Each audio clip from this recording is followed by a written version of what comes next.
Welcome to 3 Count Commentaries. I am MagMongoSlade. Today we're going to talk about AEW Dynamite preparing to surpass WCW Nitro as the longest running wrestling show on Turner Sports. And apparently AEW is planning to throw some kind of big old shindig for this. And a lot of the AEW fans are running about talking about how, Bischoff is in the mud and all this sort of stuff. A lot of the defenders are saying AEW's best day can't match WCW's worst day in terms of the ratings. And MagMongoSlade is just going to split the baby. Okay?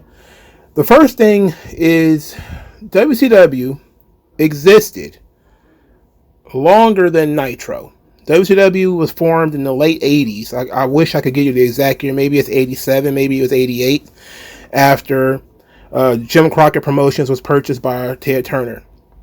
They didn't have Nitro back then. Nitro did not air until 1995. WCW was basically all B shows and WCW Saturday Night up to that point. And then also, of course, everybody knows that Nitro ran head-to-head against Monday Night Raw during out its entire run before ending in 2001. AEW Dynamite launched in 2019, started out on television, had no B show, and the owner of the company, of course, was a billionaire who was a super fan of professional wrestling, unlike Ted Turner, who was a wrestling fan, but was not necessarily a super fan. The difference being, Nitro died not because of anything that happened with the show, but Nitro died because Ted Turner sold his company to people who did not like pro wrestling. So when you start making the argument that Dynamite has run longer than Nitro, people are almost talking like Nitro was canceled and kicked off the air by Ted Turner because of how terrible it was. Like, that's not what occurred. Business is the reason why Nitro no longer exists. The business of Turner at the time simply did not want pro wrestling. The business of Turner today is willing to put up with pro wrestling. It's been 30 years. Again, 1995, 2019, that's 30 years, man. That's a 30-year difference. So philosophies changed, business changed, a lot of stuff has changed in that time. Should they be celebrating this? I don't care if they celebrate it. I mean, it is what it is. I think it's petty and it's silly, and it's a dig at Bischoff, but Bischoff didn't own the company.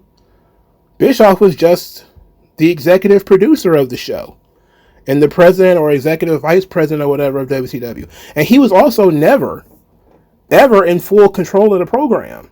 Ever. In fact, the program was taken away from him several times during his tenure in WCW. Remember, it was taken away from him. He put Kevin Sullivan was the booker at first. Then he had some level of creative control. I'm talking about Bischoff now. And then they gave it to, Russo, then the booking committee, then, which included Nash, and then Kevin Sullivan again, and then Bischoff and Vince Russo worked together.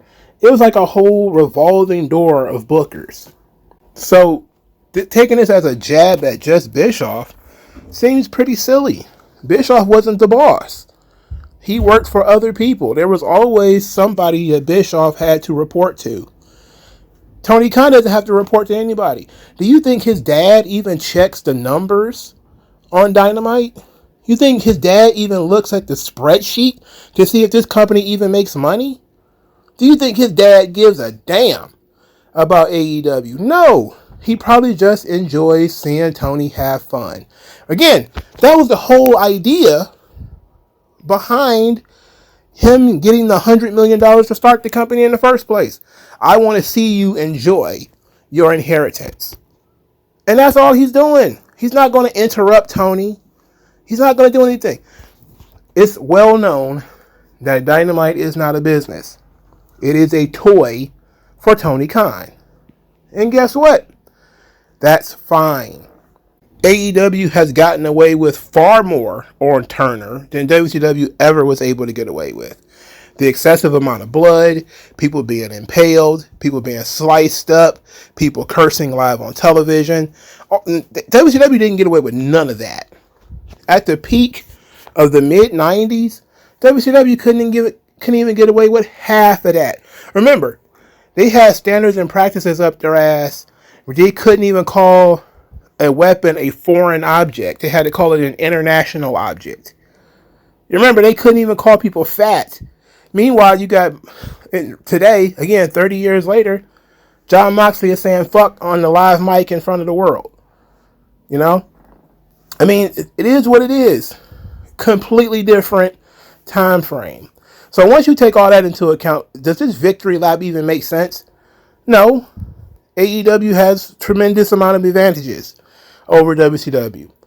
But even taking that into account, they will never reach the heights of popularity that WCW reached. It may last longer. TNA has lasted longer than WCW. Now, is that worthy of a victory? Ring of Honor lasted longer than WCW. Ring of Honor lasted longer than WCW and ECW combined. Because remember, Ring of Honor was around for 20 years before Tony Khan bought it. ECW and WCW combined was not around 20 years. Think about that for a second. TNA has been around for 20 years. WCW and ECW combined has not been around as long as TNA Impact. Think about that. So as AEW is doing their lap, yay, we surpassed Nitro, yay. Just remember this. There have been companies that have been around longer than WCW and ECW that didn't have nearly the cultural impact. Most people wouldn't even thought that TNA was around longer than WCW. But it was.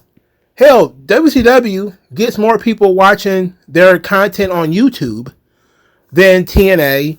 And hell, I would venture to guess more than most wrestling companies that has been around longer than WCW was. There's some ECW knockoff brands that have been around longer than ECW was. And WCW's vault probably gets more views. More people talk about moments that happened on Nitro. If you were to line up all the best moments on Nitro with all the best moments of Dynamite and see which one people prefer, I can almost guarantee you people will prefer Nitro. I mean, if you look at the stars of WCW, are they going to be more recognizable than the stars of Dynamite? Yes. So what are you really celebrating? You're celebrating that your show, your headline show, lasted longer than their headline show. Okay, but your show did not have the viewership, does not have the popularity, does not have the star power that their show had. Now, your show had a higher regular attendance, maybe, considering WCW struggled mightily with attendance. But WCW also lost a lot of money. But there's going to be some, I guess, a new look into why WCW was losing so much money. And I guess a lot of it has funky accounting involved with it. But that's neither here nor there. But when you look at all the positivity, WCW never have a failed video game. Their video games were successful. Well, one or two of them were. Far more than that were successful for AEW. So what are you celebrating? You're celebrating simply to stick it to Eric Bischoff. Okay. That it looks pathetic in the long run when you add everything together about what makes a successful business. WCW was still a more successful pop culture brand than AEW. And that, especially right now. You could probably re-release some old WCW video games and more people will play that than play whatever fucking game AEW just put out. I'm almost willing to put money on it. I mean, it is what it is. So you can celebrate as you desire. But it's not going to do you any good in the long run. Because WCW is still a much, much more impactful brand. I mean, bro, Cannabis has been alive twice as long as Tupac, and he put out 3 times as many albums. Does that mean Cannabis is a better rapper than Tupac? Does it mean he has the same cultural relevance as Tupac? You could probably take pretty much any rapper that lived longer than the Notorious B.I.G., put out 2-3 times more albums. It's not always about how long you last. It's about the impact in which it done. And AEW ain't quite done enough.